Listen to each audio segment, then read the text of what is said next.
Welcome to the Deep Dive, your shortcut to cutting through the noise and truly getting well informed. Today, we're plunging into a world where innovation moves at, well, lightning speed, and geopolitical shifts are constantly redrawing the map for critical industries. That's right. We're talking about the dynamic aerospace and defense sector. It's a high-stakes environment where understanding the global trends is absolutely key. Exactly.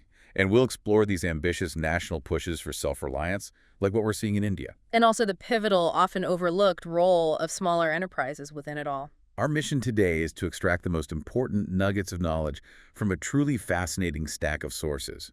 We've got insights from a Deloitte Industry Outlook, detailed reports on India's defense industrial corridors from Vajiram and Ravi and Make in India. And a really in-depth look at micro, small, and medium enterprises, MSMEs, in Indian defense from KPMG. So the goal. You're going to walk away with a deeper understanding of what's truly important in this complex and rapidly evolving space. Hopefully with some surprising facts and just enough to keep you hooked. Let's get into it. Okay, so let's zoom out for a moment and try to get a handle on the global currents shaping this industry. It really feels like the aerospace and defense sector is booming, but for a fascinating mix of reasons, right? What's driving this right now? Well, what's particularly fascinating is that you've got these dual drivers very clearly at play. On one side, commercial demand is recovering sharply from the pandemic. Right, people traveling again. Exactly. We're seeing global air passenger traffic expected to grow, get this, 11.6% in 2024 alone. Wow. People are definitely back in the skies. But simultaneously, you have geopolitical tensions continuing to aggressively push defense spending. Global defense expenditures surpassed U.S. $2.4 trillion in 2023. 2.4 trillion. Trillion, yeah. So this raises a really important question. How are these, seemingly disparate forces shaping the industry's future together? And what I found particularly compelling in the Deloitte analysis is this sort of pervasive operationalization of new technologies across the board.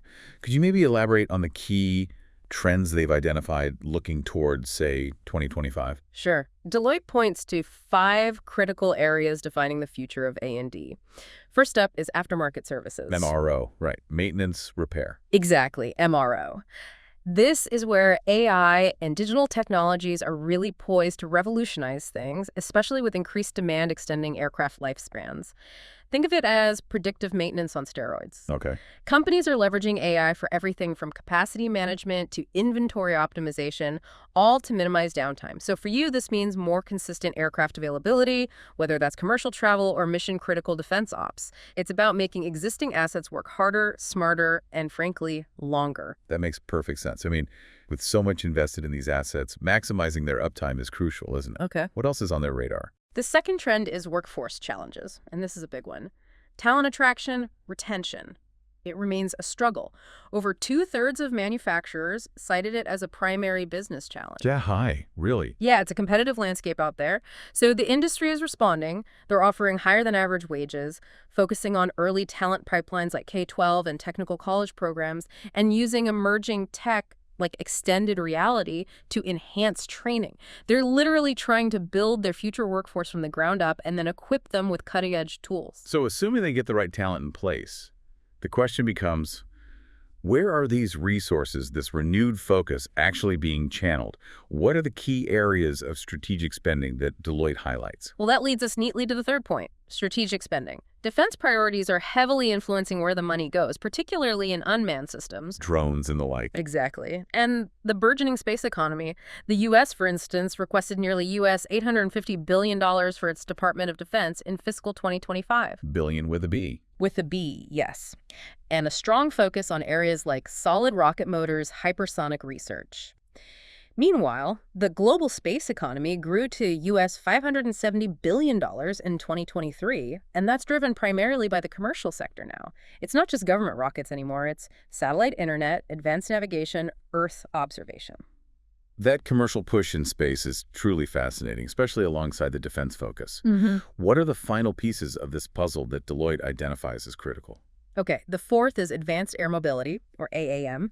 We're definitely marching towards actual flight operations there with significant advancements in electric vertical takeoff and landing aircraft. Urban air taxis, that kind of thing. Potentially, yes. That's the vision.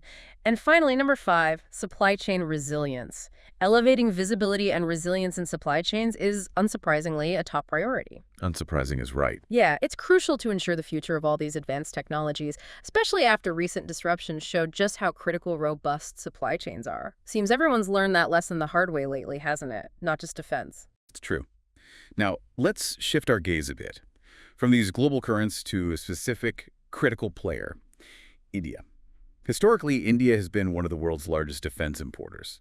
So what do these global trends mean for a country with such ambitious goals for self-reliance? Right, so if we place this in a global perspective, India is indeed one of the world's largest defense markets. Capital expenditure is expected to be around US $250 billion over the next decade alone. Huge number. Massive. And the Make in India initiative is really the cornerstone of their strategy.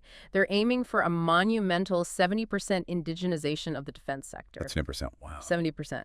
The Ministry of Defense, the MODI, has set a target to double defense production, double it to US $25 billion by 2025, and to boost defense exports to US $5 billion by 2024. This isn't just about numbers, it signifies a fundamental shift. Trying to transform from a heavy importer to a significant global player, it's a monumental undertaking. Okay. To achieve these incredibly ambitious goals, India is strategically setting up these defense industrial corridors. What exactly are these corridors and what are their core objectives? A defense industrial corridor is essentially a dedicated geographical area. It's designed specifically to foster indigenous production of defense and aerospace items. Okay, a designated zone. Exactly. And their objectives are multifaceted: to drive economic growth in the host states like Uttar Pradesh and Tamil Nadu, meet the Modi's indigenization targets, promote the broader Make in India vision, really cultivate MSMEs in the various nodes or clusters. The smaller companies we mentioned. Precisely. And of course, create crucial employment and skill development opportunities. They're trying to build an entire self-sustaining ecosystem, really, from the ground up. That makes a lot of sense. Building an ecosystem needs specific locations, the right support. Can you tell us about the Uttar Pradesh Defense Industrial Corridor, or UPDIC? Sure. UPDIC, managed by UPIDA, spans 6 strategically vital nodal points: Agra, Aligarh, Chitrakoot, Jhansi, Kanpur, and Lucknow. What's compelling about UPDIC is this plug-and-play support they offer. Plug and play, what does that mean in practice? It means they offer things like assured water and uninterrupted electricity, 4-lane highway connectivity, and perhaps most importantly, single-window clearances via an online system called Nivesh Mitra. It basically aims to cut through bureaucratic hurdles. Streamlining things. Exactly. And it seems to be working.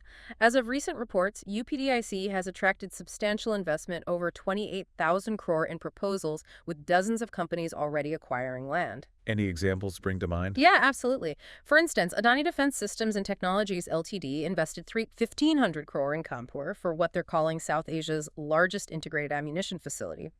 You've also got significant investments from Amitech Electronic Ltd. And Wariwin Defense PVT Ltd. in Aligarh, and BrahMos Aerospace, the missile company, setting up a manufacturing unit in Lucknow. That's significant investment flowing into Uttar Pradesh, clearly. What about the Tamil Nadu Defense Industrial Corridor, TNDIC? How does that compare? TNDIC, initiated by the Tamil Nadu government, has 5 pivotal nodes: Chennai, Coimbatore, Hosur, Salem, and Tiruchirappalli. It leverages some serious strategic advantages. Such as? Well, 4 international airports, a substantial power surplus driven largely by renewable energy, which is increasingly important, and Chennai's global connectivity via 3 submarine cables offering immense bandwidth. Plus, Tamil Nadu is also a preferred destination for Korean foreign direct investment, which is interesting. Okay. And the investment numbers? It has secured significant potential investment, too, around 11,794 crore from over 50 organizations as of early 2023. And that's supported by a state-specific A&D policy, dedicated skill development centers, and specific incentives for both the big Tier 1 companies and the MSMEs. These corridors certainly paint a promising picture for indigenous production. However, achieving such ambitious goals, well, it rarely comes without significant hurdles, does it? What are some of the key challenges you foresee in sustaining this kind of growth? That's a crucial question, absolutely. Challenges include potential regional imbalance, making sure the benefits are spread. There's also still a degree of skepticism from the private sector that requires sustained government incentives and tax benefits to really encourage full commitment. Oh, building that trust. Exactly. And a major hurdle is integrating Indian MSMEs into global supply chains. They're often at a nascent stage and need access to advanced technologies and think complex electronics, specialized materials, and also highly skilled manpower, like systems engineers or mechatronics specialists. Right. And what else? Ensuring quality and meeting stringent global standards is paramount. Overcoming logistical hurdles within India is still a factor. And strengthening industry-academia collaboration, that linkage is vital for research, innovation, and developing that skilled workforce we talked about. All absolutely key. So given these pretty formidable challenges, what concrete steps are needed to ensure the long-term success of these corridors? What's the path forward? Well, it involves continuous policy evolution, adapting the rules to keep the environment conducive for growth and innovation. Not just setting and forgetting. Precisely. There needs to be active private sector engagement, not just through incentives, but really recognizing them as strategic partners. Fostering strong government-private partnerships is crucial for sharing risks and resources effectively. Prioritizing R&D investment is essential to develop truly cutting-edge tech and boost competitiveness. And finally, adapting to Industry 4.0 standards. AI, IoT. Yeah, incorporating AI, IoT, big data, 3D printing for things like rapid prototyping or spare parts on demand that will be vital for speed and efficiency. Okay. We've seen India's grand vision taking shape with these corridors. But, as you alluded to earlier, a truly indigenous ecosystem needs depth, right? And that's where MSMEs come in. How exactly are these smaller players acting as a force multiplier for the defense sector? MSMEs provide significant manufacturing depth. They are often the Tier 2, 3, and sometimes Tier 4 suppliers within the complex defense supply chain. They're the specialized component providers, maybe the unsung heroes in some ways. The backbone, almost. You could say that. The Ministry of Defense aims to engage over 16,000 MSMEs in the next 3 years. That's a substantial increase from the roughly 8,600 involved just a few years back. They really are the backbone providing specialized components and services. That's a massive increase in planned engagement. How is the government specifically boosting their participation? Are there clear policies in place to make that happen? Absolutely. The government has put several powerful initiatives into play. For instance, there's the public procurement policy. This mandates that a significant chunk, 25% now, up from 20% of central public sector undertaking procurement, must come from MSMEs. And there's a 3% carve-out specifically for women entrepreneurs within that. So direct market access. Direct market access.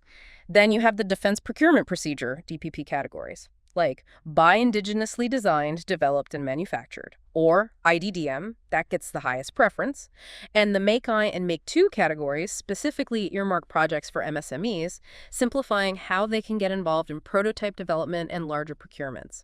It makes sure projects of various sizes are accessible. Okay, so it's not just quotas. It sounds like they're really trying to re-engineer the process to make it easier for these smaller companies to actually win contracts. What other measures are in place? Yeah, they're clearing the path. Other measures introduced more recently include restricting global tenders for smaller government procurement contracts up to INR 200 crore, essentially prioritizing domestic suppliers first. Keeping it local. Right. There's also an import ban list for certain weapons and systems, again pushing for domestic production, and a separate budget allocation specifically for domestic capital procurement. Plus, during the COVID-19 pandemic, an economic package provided crucial financial assistance, like collateral-free loans for MSMEs. That was a real lifeline for many. Specific to defense. Specific to defense, the FDI limit in defense manufacturing was significantly raised from 49% to 74% via the automatic route. That opens up many more opportunities for joint ventures and crucial technology absorption from foreign partners. So a combination of clear market access, financial support. Is there anything else helping MSMEs secure contracts and innovate? Yes, definitely. The Innovations for Defense Excellence Initiative, IDEX, launched in 2018. It's specifically designed to fund MSMEs and startups with ambitious goals for tangible innovations. Its inclusion in the official defense procurement procedure now is a significant boost. So funding the R&D directly. Exactly. Furthermore, the draft DPP 2020 introduces Make III, which allows MSMEs to form joint ventures with foreign OEMs for components manufactured in India, even if they weren't indigenously designed, provided they meet a substantial indigenous content requirement, typically 60%. This really facilitates technology transfer for specific parts. Right. Also, the defense public sector undertakings, the big state-owned defense companies, are now mandated to outsource about 25% of their work to the private sector, particularly MSMEs. That creates an opportunity estimated at around 3,000 crore annually, provides a steady stream of business from established players like HAL or BL. That's a comprehensive set of policies. I'm particularly interested in that offset policy you mentioned earlier. Can you quickly explain that for us and the opportunities it creates? Sure. Think of the offset policy basically as a buyback or reinvestment agreement. When large foreign companies win big defense contracts in India over INR 2,000 crore, they're required to reinvest a portion of that contract value, typically 30%, back into the Indian defense or aerospace sector. How do they do that? Through various avenues like direct purchases of Indian goods or services for export, foreign direct investment into Indian companies, or, crucially, transferring technology to Indian firms, including MSMEs or even DRDO. And the opportunity there. It's huge. Of the over $11 billion in offset contracts signed by January 2018, a massive $9 billion remain to be discharged or fulfilled by 2024. That highlights a huge ongoing opportunity for Indian MSMEs to become beneficiaries of foreign investment and technology transfer. There are even penalties for unfulfilled obligations, which have been levied. Okay, that makes sense. Now, India's defense exports are clearly a key focus area. With all these policies in place, what does the current export horizon actually look like? Are they seeing tangible results? Absolutely. The results are quite striking. India's defense exports have grown nearly sevenfold in just a few years, from about 1,521 crore back in FY17 to over 10,700 crore in FY19, and hitting an all-time high of 15,920 crores in 2022-23. That's a massive jump. It is. This isn't just impressive numbers. It really signifies that fundamental shift we talked about, challenging long-held perceptions of India primarily as an importer. India now exports military products to 84 countries worldwide, spanning Europe, North America, the Middle East, South Asia. And what kind of products are we talking about? Key exportable systems include things like the Akash air defense system, the BrahMos cruise missile, the Indo-Russian JV naval systems like offshore patrol vessels, and air systems such as the indigenous LCA Tejas fighter jet and advanced light helicopters. It's a remarkable transformation in a relatively short period. Beyond exports, though, what are the Indian Armed Forces themselves doing to indigenize their own needs? Are all three branches, Army, Navy, Air Force, aligned on this push? Yes, they are. And that's crucial for creating internal demand pull. All three branches have quite aggressive indigenization plans. The Army has a 15-year long-term perspective plan focusing on developing major systems and subsystems domestically, things like propulsion plants, hydraulic systems for vehicles. Okay, Air Force. The Air Force has its indigenization roadmap, aiming for about 15% of its very substantial acquisition projects to come from indigenous sources. They're focusing particularly on MRO facilities, high-end technology absorption, and aircraft spares, keeping their fleet flying with local support. And the Navy. They often seem ahead on indigenization. They generally are, particularly in shipbuilding. As of 2015, they already had 48 ships and submarines under construction in Indian shipyards. The Navy achieved an impressive 90% indigenization in the float category. That's the hull, the basic structure. But their 15-year naval indigenization plan targets greater self-reliance in the fight and move categories, meaning the complex stuff, weapons, sensors, propulsion systems. That's where the next big push is. Got it. And what about R&D support for these MSMEs trying to develop these complex systems? Is there an institutional backbone for that kind of innovation? Yes, the DRDO, the Defense Research and Development Organization, is a key player here. They actively offer technology transfer, TT, to Indian firms for manufacturing. Dozens of technologies have already been transferred specifically to MSMEs. So sharing the knowledge. Exactly. They also manage the Technology Development Fund, or TDF. This provides financial assistance specifically for developing cutting-edge, futuristic technologies, and also for import substitution, finding Indian solutions for things currently bought abroad.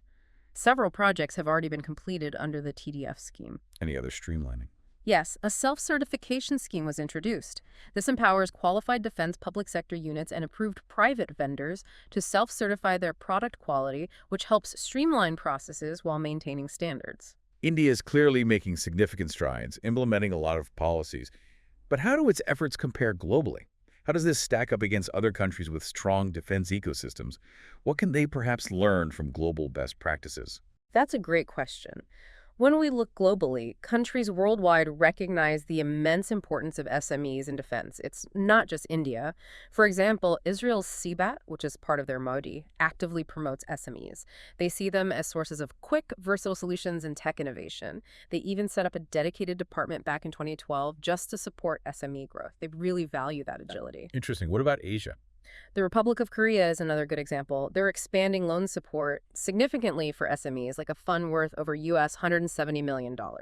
They're increasing SME involvement in R&D and implemented an offset banking system to specifically boost cross-border collaboration and technology transfer.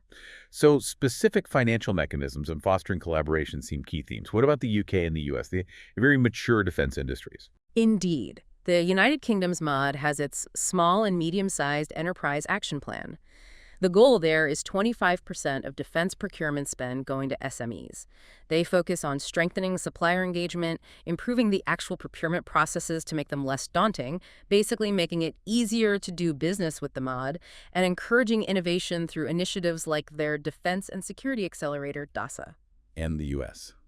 They must have something similar. Oh, the United States has long-standing programs. The Mentor-Protege Program, MPP, is a classic example. It partners small businesses with large prime contractors to help them learn the ropes and navigate the complex DoD procurement ecosystem. They also have things like the Rapid Innovation Fund, RIF, which directly funds small businesses bringing innovative tech to meet defense needs quickly. It's clear there are many effective models out there focusing on finance, mentorship, process simplification, innovation funding. So drawing from these global examples, what additional support could potentially further boost MSME growth in India's defense sector? What might be the next logical step? Well, based on these successful models, a couple of additional steps could be considered. One idea floating around is an MODI-owned mentor-mentee program, similar to the US MPP. This could provide really crucial hand-holding support to MSMEs, helping them understand the complex procurement processes, the quality requirements. Reducing the risk for everyone. Exactly. It would reduce quality risks for the MODI and primes and significantly increase MSME participation. You could even potentially offer tax benefits or offset multipliers for the mentor firms who participate. Makes sense. Anything else? Another idea is co-hosting innovation challenges directly with the armed forces, tied to future procurements.